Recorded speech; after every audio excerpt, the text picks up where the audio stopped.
नमस्कार मित्रांनो, आज आपण बघणार आहोत पावसाळ्यासाठी स्पेशल गरमागरम असे टमॅटोचे सारे। सर्वात आधी एका कढईमध्ये पाणी घ्या, त्यामध्ये टमाटर घाला व व्यवस्थित शिजवून घ्या। आता त्याची साली काढून एका ताटात काढा।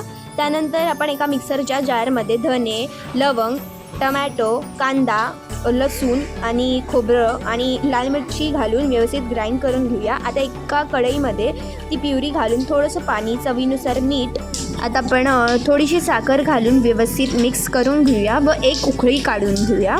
व आता कढई पॅनमध्ये तेल, मोहरी, जिरे, कढीपत्ता, हिंग आणि लाल मिरची घालून मिक्स करून घेऊया व तयार केलेले टमॅटोच्या सारमध्ये घालून परत मिक्स करून थोडंसं कोथिंबीर घालून एक उकळी काढूया।